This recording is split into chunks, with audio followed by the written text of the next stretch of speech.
آج کے اس دور میں ہماری دعا قبول کیوں نہیں ہوتی؟ کیونکہ آپ اس میں کوتاہی کرتے ہیں۔ آئیے جانتے ہیں اس کوتاہی کے بارے میں۔ السلام علیکم، امید ہے سارے بہن بھائی ٹھیک ہوں گے۔ آج کی اس ویڈیو کو شروع کرنے سے پہلے اگر آپ میرے چینل پر نئے ہیں تو چینل کو سبسکرائب کرتے جائیں اور کمنٹ میں اللہ کے ناموں میں سے ایک نام ضرور ٹائپ کرتے جائیں۔ شکریہ۔ اسلام میں دعا کی بہت بڑی فضیلت و اہمیت آئی ہے، لیکن عام طور پر لوگ دعا کی حقیقت سے بے خبر ہیں۔ یہی وجہ ہے کہ ہماری مساجد میں جہر کے ساتھ ساتھ اجتماعی طور پر لمبی لمبی دعائیں ضرور پڑھی جاتی ہیں، اور بڑے بڑے اجتماعات اور جلسوں میں بھی کثرت دعا کی گونج سنائی دیتی ہے، مگر قبولیت نام کی چیز نظر نہیں آتی۔ بات دراصل یہ ہے کہ دعا کے آداب کیا ہیں اور اس کی قبولیت کی شرائط کیا ہیں۔ ان باتوں کو جاننے میں لوگوں کو کوئی دلچسپی نہیں ہوتی، بلکہ وہ صرف الفاظ کی رٹ لگانے کو دعا سمجھتے ہیں۔ یہی وجہ ہے اور سچ بھی یہی ہے کہ اس طرح کی تمام دعائیں اللہ کے نزدیک قبولیت حاصل نہیں کر پاتی ہیں اور بے اثر بے نتیجہ ثابت ہوتی ہیں۔ قرآن مجید اور احادیث مبارکہ کے گہرے مطالعے سے معلوم ہوتا ہے کہ انہی لوگوں کی دعاؤں کو اللہ قبول کرتا ہے اور بن مانگے بھی دیتا ہے جو اس کے احکام پر پابندی سے عمل کرتے ہیں اور اس کی آخری کتاب قرآن مجید کو پڑھتے ہیں اور اس کی آیات مبارکہ پر غور و فکر کرتے ہیں۔ اگر ایسے لوگوں کو دعا مانگنے کا موقع نہ بھی مل پائے تب بھی اللہ تعالیٰ ان کو دعا مانگنے والوں سے بھی زیادہ دیتا ہے۔ اس سلسلہ میں انتہائی غور طلب حدیث اس طرح آئی ہے۔ حضرت ابو سعید خدری رضی اللہ عنہ بیان کرتے ہیں کہ رسول اللہ صلی اللہ علیہ وآلہ وسلم نے فرمایا کہ اللہ تعالیٰ فرماتا ہے، جو شخص قرآن میں اس قدر مشغول ہو جائے کہ وہ میری یاد کے لیے الگ سے وقت نہ نکال سکے اور مجھ سے اپنی حاجت نہ طلب کر سکے تو میں مانگنے والوں کو جتنا دیتا ہوں اس سے زیادہ اس کو دوں گا۔ نیز اللہ کے کلام کا درجہ دنیا کے تمام کلاموں کے مقابلے میں ایسے ہی بلند ہے جیسے کہ خود اللہ کا درجہ اس کی مخلوق کے مقابلے میں ہے۔ دین کی حقیقت اللہ کی یاد اور اس کے بندے کی طلب کا نام ہے۔ قرآن کریم نے ان دو چیزوں کی طرف رہنمائی کی ہے۔ اصل میں سورہ فاتحہ بندہ مومن کی دعا ہے۔ دنیا آخرت کی کوئی طلب ایسی نہیں ہے جو ایک بندہ مومن اللہ سے طلب کر سکتا ہے اور قرآن میں اس کا ذکر نہ ہو بلکہ وہ انسان کے جذبات و احساسات کی پوری تسکین پاتا ہے اور اس کا وجود سراپا دعا بن جاتا ہے۔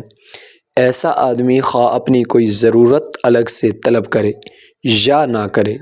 اسی طرح حضرت عبداللہ بن مسعود رضی اللہ عنہ بیان کرتے ہیں کہ رسول اکرم صلی اللہ علیہ وآلہ وسلم نے ارشاد فرمایا، اللہ تعالیٰ سے اس کے فضل کا ذریعہ مانگو، کیونکہ اللہ اس بات کو پسند کرتا ہے کہ اسے مانگا جائے۔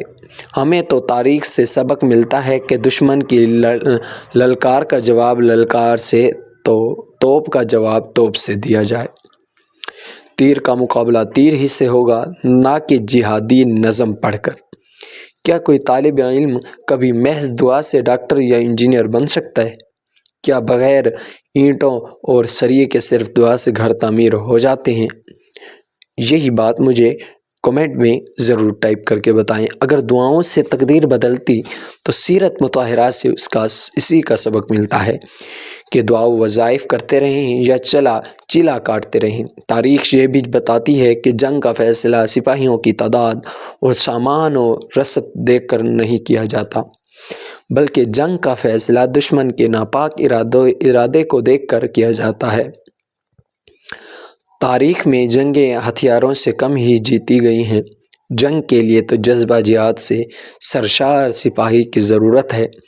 کوئی بھی جنگ دعاؤں سے نہیں لڑی جاتی بلکہ حوصلے سے لڑی جاتی ہے۔ آج کا مسلمان نماز نہیں پڑھتا، اور اگر پڑھتا بھی ہے تو رسماً یعنی نماز کو عبادت سمجھ کر نہیں پڑھتا، بلکہ ایک رسم سمجھ کر پڑھتا ہے۔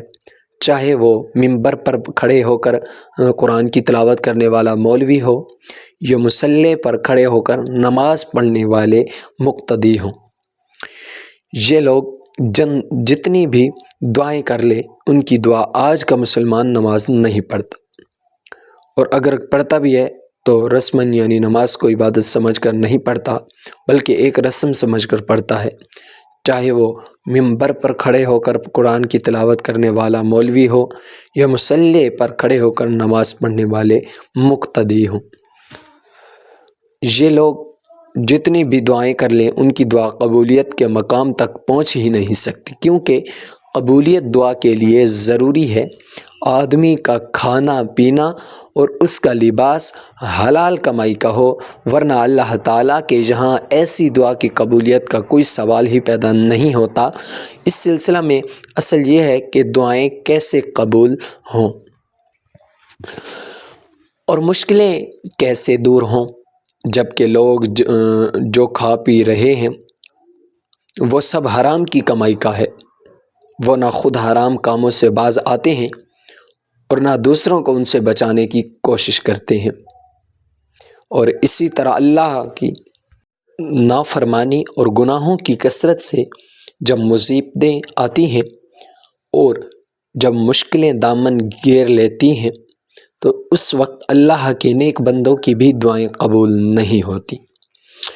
سود خور، رشوت خور، بدعنوان، لوٹ گھسوٹ کرنے والوں کا، اپنے بھائی کا حق مارنے والوں کا، یتیموں کے مال کو کھانے والوں کا، مساجد کے چندے میں خرد برد کرنے والوں کا، تعویذ بیچ کر روپیہ کمانے والوں کا، قرآن کی آیت حجرے میں بیٹھ کر بیچنے والوں کا، دو کلمہ گو مسلمان بھائی کو لڑانے والوں کا، مسلکی پھوٹ ڈال کر اپنا الو سیدھا کرنے والوں کا، اور ملاوٹی چیزوں کی خرید و فروخت کرنے والوں کا بازار گرم ہے۔ اس صورتحال میں مشکلوں اور مصیبتوں سے چھٹکارا پانے کے لیے اپنی اصلاح کی بجائے اللہ تعالیٰ کے حضور دعا کے لیے محض ہاتھ اٹھانے ایک مذاق کے سوا کچھ نہیں ہے۔ آخر میں پوری دنیا کے مسلمانوں سے گزارش کرتا ہوں، خواہ وہ جوان ہوں یا بوڑھے، خدا کے واسطے اللہ کا حکم ماننے والے بن جائیں، رسول اکرم صلی اللہ علیہ وآلہ وسلم کے راستے پر چلنے والے بن جائیں، قرآن مجید کی تلاوت کرنے والے اور اس کی ایک ایک آیت مبارکہ کا اثر لینے والے بن جائیں۔ پھر دیکھیں کہ آپ کی دعا کس طرح قبول ہوتی ہے۔ جس دن خدا کے احکام خوشنودی کے ساتھ ادا کیے جائیں گے، جس دن رسول اللہ صلی اللہ علیہ وآلہ وسلم کی شریعت پر چلیں گے، اس دن آپ سب کی دعائیں اس طرح قبول ہوگی جس طرح بدر کے میدان میں 313 مسلمانوں کی ہوئی تھی اور غیب سے مدد بھی آئی تھی۔ لیکن آج ہم ان تمام چیزوں کو فراموش کر چکے ہیں، نماز سے غافل ہیں، قرآن پاک کو طاقوں پر سجا رکھا ہے، زکوٰۃ ادا کرنے میں ڈنڈی مارتے ہیں، ہماری مسجدوں سے حضرت بلال رضی اللہ عنہ کی طرز پر اذان دینے کی بجائے اپنی آواز کا جادو جگایا جاتا ہے، نماز نبوی صلی اللہ علیہ وآلہ وسلم کے طریقے پر پڑھنے کی بجائے مسلکی مولویوں یا پھر کسی بزرگ ہستی کے طریقے پر پڑھتے ہیں۔ قرآن کی تلاوت کر کے اپنے دل پر اثر لینے اور اس کی ایک ایک آیت کے مفہوم کو سمجھ کر ہدایت پانے کی بجائے قرآن کی قرأت کا مقابلہ کیا جاتا ہے۔ اب بھلا بتائیں کہ قرآن پاک تلاوت کے لیے، ہدایت کے لیے آیا ہے، نہ کہ مقابلے بازی کرنے کے لیے۔ بہرحال جب تک مسجدوں سے حضرت بلال رضی اللہ عنہ کی طرز پر اذان ادا نہیں ہوگی، حضور اکرم صلی اللہ علیہ وآلہ وسلم کے طریقے پر نماز نہیں پڑھی جائے گی، اور عقیدہ صحابہ کرام رضوان اللہ تعالی علیہم اجمعین والی نہیں ہوگی، تب تک غیب سے نہ کوئی مدد آئے گی اور نہ ہی دعائیں قبول ہوں گی۔ یہ جھوٹ موٹ کا سامان بائیکاٹ کر کے، لمبی چوڑی دعائیں کر کے اور سڑکوں پر لا حاصل احتجاج کر کے اپنا وقت کیوں ضائع کرتے ہیں؟ مسجد اقصیٰ تو بہت دور ہے، آپ کے اپنے گھر کے قریب مسجد سے دن بھر میں 5 بار اللہ کا منادی مؤذن آپ کو اللہ کے گھر میں آنے کی دعوت دے رہا ہوتا ہے، آپ کیوں نہیں جاتے؟ آپ چائے خانے میں وقت گزارتے ہیں، بازاروں میں ٹائم پاس کرتے ہیں، کلبوں میں بیٹھ کر اپنی جوانی کو برباد کرتے ہو، مزاروں پر جا کر الٹے سیدھے کام کرتے ہو۔ سوچو ذرا سوچو، اللہ کے گھر سے زیادہ دنیا میں کوئی ایسا گھر سکون والا نہیں ہے، نہ امیروں کا محل ہے، نہ ہی غریبوں کی جھونپڑی، نہ بازار ہے، نہ کسی کا بزرگ کا مزار۔ سکون اور صرف سکون اگر ہے تو صرف اور صرف اللہ کے گھر میں ہے۔ مسجد کی ویرانیاں آباد ہونے کے لیے تمہیں پکار رہی ہیں، کب اپنے علاقوں کی مسجد کی ویرانی کو آباد کرو گے؟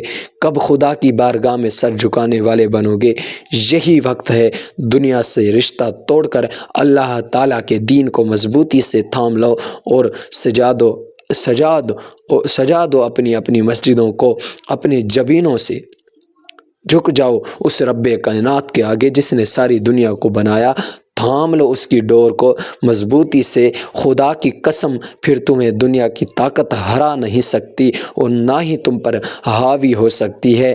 پھر تمہیں کسی بھی چیز کے لیے ہاتھ اٹھا کر دعا کرنے کی ضرورت نہیں پڑے گی،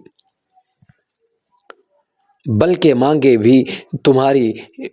مانگے بھی تمہاری دعا قبول ہوگی، کیونکہ اللہ وہی دعا قبول کرتا ہے تو خالص ایمانداری کے ساتھ دعا کی جائے۔